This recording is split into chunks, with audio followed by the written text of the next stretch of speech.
everyone! Biyahe ulit tayo. Welcome back to my channel. It's me again, Ping Biyahera, ang driver na vlogger pa. Ayan guys, dito tayo ngayon sa traffic. Kaya naman mag-stop muna dahil naka-red light tayo. Samahan nyo ako sa aking biyahe for today guys. Ay magsusundo ako doon sa isang dalaga sa university. Kaya naman maraming salamat sa mga sumusuporta dyan at sa nagla-like at lalong-lalo na sa aking mga subscribers at sa hindi pa nakasubscribe sa aking YouTube channel. Guys, please subscribe my YouTube channel, Ping Biyahera, ang driver na vlogger pa. Ayan guys, nandito na tayo, bumabiyahe na ulit. Medyo malayo-layo ito, kaya lang i-share ko din sa inyo mamaya doon ang aking paboritong tambayan habang naghihintay ng aking sinusundo sa school. Ayan. So, enjoy watching guys.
Ito guys yung mahabang tulay dito sa Abu Dhabi.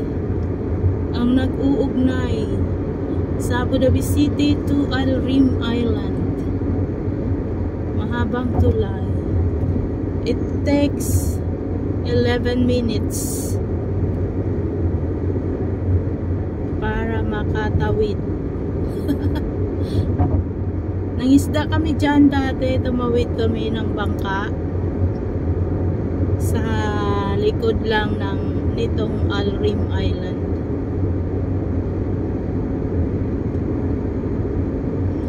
Lapit na tayo sa Pampang.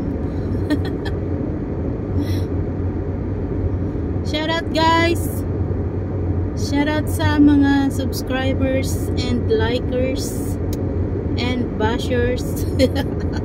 Thank you guys, thank you so much. Have a nice day. Sa hindi pa nakasubscribe na.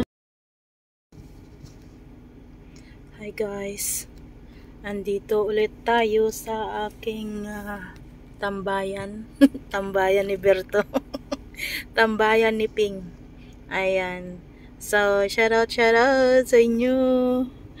Kwentuhan ulit tayo habang wala pa yung aking hinihintay na pasahero. So, yun na nga guys, no, tungkol na naman ito sa OFW pension. Inuulit ko para sa ating mga kababayan na nasa abroad.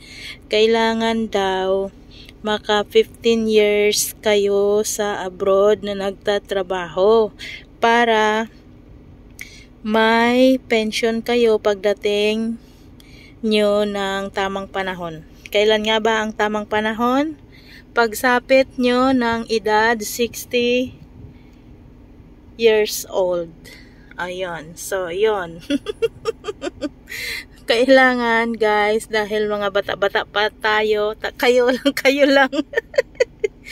Kung bata-bata pa kayo, mag-extend muna kayo para maka 15 years kayo sa trabaho. So, kung hindi nyo na kaya ang inyong mga employer dyan, abay, lumipat kayo. Okay lang yan.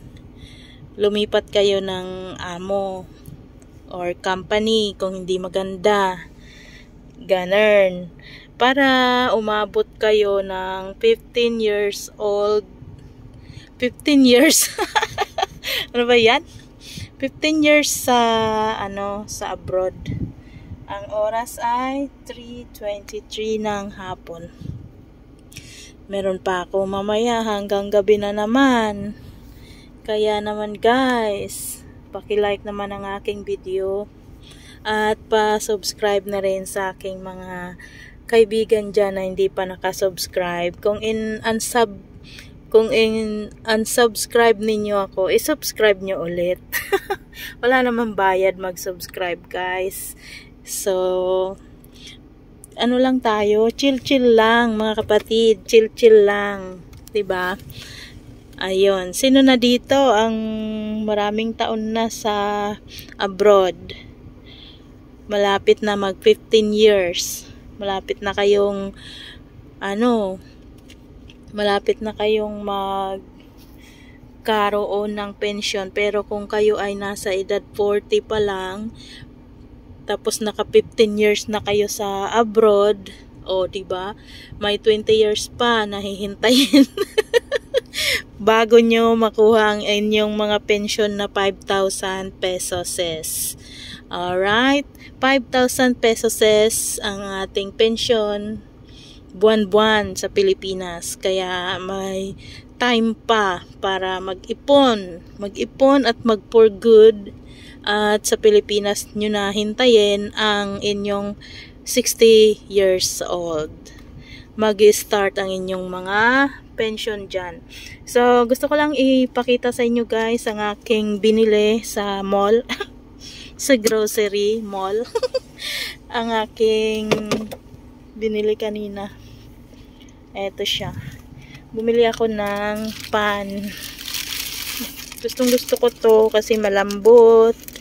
Buns. Ayan, buns tawag dyan. Malambot. Tapos bumili ako ng Syempre, Indomie, OFW, pagkain ng OFW. At bumili ako ng biscuits. Ito yon, mga biscuits yan. At bumili na rin ako ng shampoo and conditioner. Ano pa? Binili rin akong money. Talaga lang ha, pinakita pa. Ayan, ang binili kong Los Pinos. Hindi pa naging Pinoy, no? Los Pinos, hindi pa naging Los Pinoy. Ayan, ang sarap na ito guys. Tinikman ko na ngayon. Ayan. So, ayan. Yan lang muna yung binili ko kasi masyadong mabigat. Kaya, pagpasensyahan nyo na kung medyo halo-halo na tong mga video ko. Okay. Ay. Ang tagal mag-antay dito, no? Ayan. Shout out sa inyong lahat. Shout out. And shout out sa Team Suino. Kay Angel Sayon. Kay Sis Daday Digmaan. Kay Seri. Ayan. So, hanggang sa muli guys. Ang aking video ay dito na muna dahil dumating na ang aking inaantay. So, babiyahe na ulit si Ping Biyahera. Thank you so much for watching guys. Thank you. Bye-bye.